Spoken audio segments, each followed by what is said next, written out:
Hello everyone, this is Katish here. In this video, I'm going to go through the AQA Combined Science Physics paper 2. This is the specimen paper.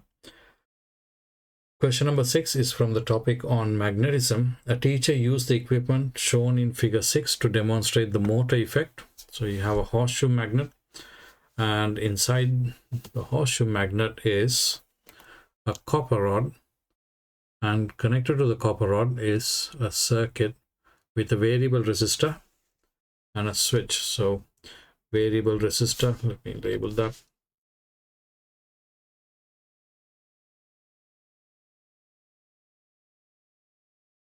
a battery here, a switch.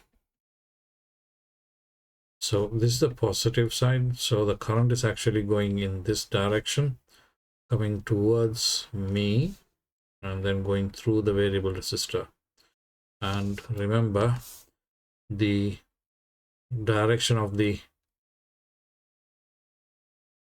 magnetic field is from north to south in that direction. Okay, right, so let's have a look at the question. Describe how Fleming's left-hand rule can be used to determine the direction in which the rod will move when the switch is closed, and state the direction. So that's going to carry a mark, and to describe Fleming's left-hand rule is going to be 3 marks. So if I draw a simple diagram to show Fleming's left-hand rule, the easiest way to describe Fleming's left-hand rule is using this diagram. So using our left hand, we take the thumb and the first 2 fingers and point it perpendicular to each other. So this is the thumb, which shows the direction of the force. The first finger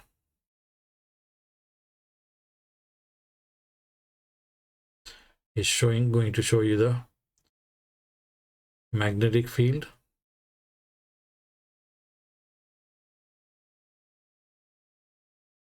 Direction. And the third finger, or sorry, second finger, or the middle finger, second finger, is going to be the direction of the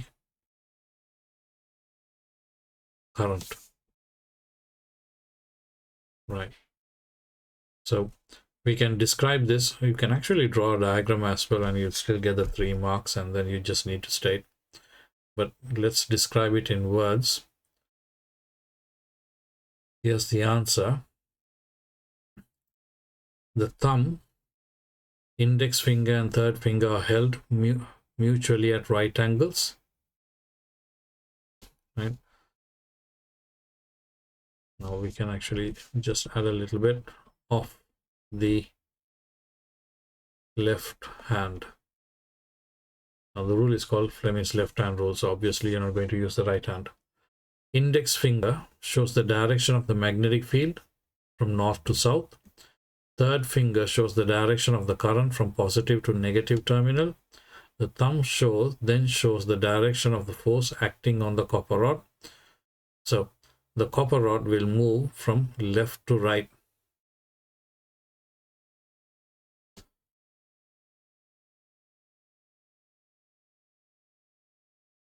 So when I say it's going to move left to right, it's going to move in this direction. So force, field, and direction, I'm just basically checking if that's correct.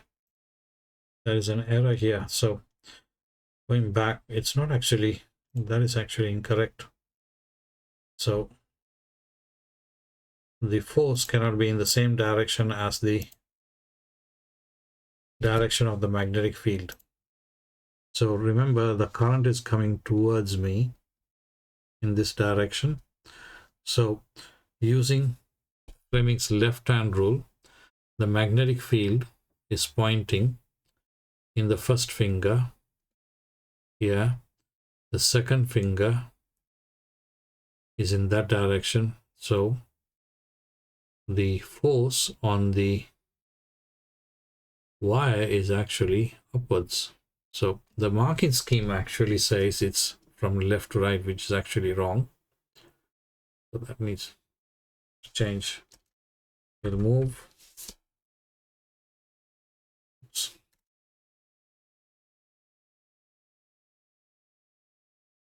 Upwards.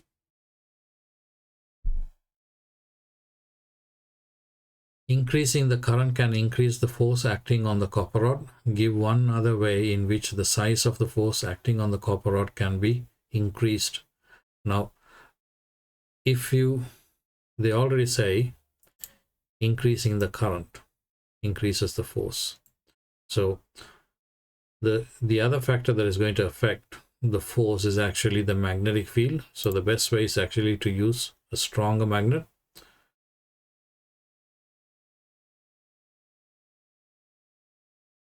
So use a stronger magnet or increase the magnetic flux density, increase the length of the copper rod inside the magnetic field, or coil the copper rod.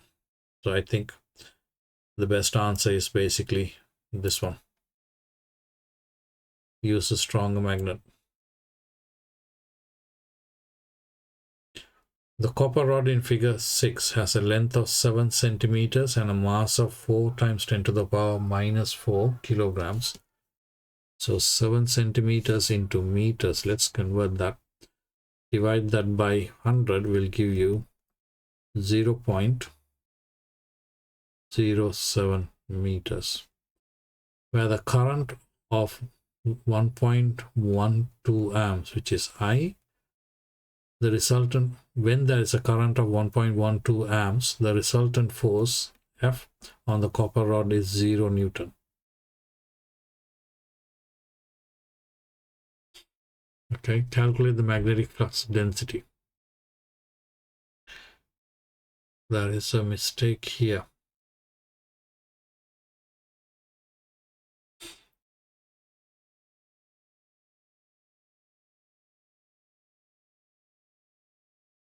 Right. That's an interesting thing that I've just noticed.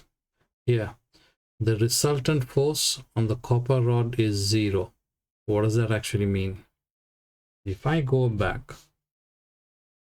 right, we've said in this question 6.1 that the force will be upwards. So here, where you got the copper rod has a weight, obviously, which is going to act downwards. Now, because of a current, there's a force acting upwards. So what they're actually saying is the resultant force is 0.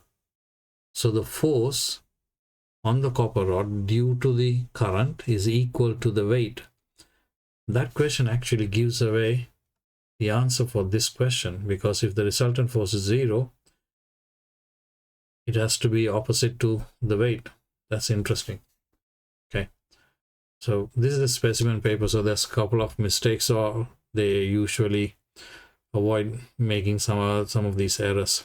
So how do I find out the weight? I need to use the mass that is given here. So weight equals mass times the gravitational field strength. So 4 times 10 to the power minus 4 times 9.8 is equal to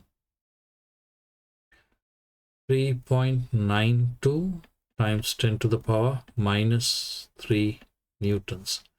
That is equal to the force due to the current. So then I can use the equation F equals BIL, force, magnetic field flux or magnetic flux density, current, and the length. Remember, we've already converted the length to meters, which is 0.07 meters. So 3.92 times 10 to the power minus 3 equals magnetic flux density that we are calculating multiplied by the current, which is 1.2 multiplied by 0.07. Rearranging the equation, magnetic flux density equals 3.92 times 10 to the power minus 3 divided by 1.2 times 0.07.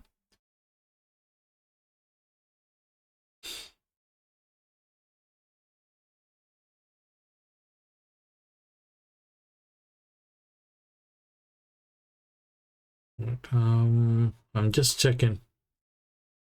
The length is, that's correct. Okay, so which will give me 3.92 times 10 to the power minus 3 divided by 0.0784 to give a final answer of 0.05 Tesla. 0.05 Tesla. That brings us to the end of the question and to the end of this paper. Thanks for watching. I will see you in the next video.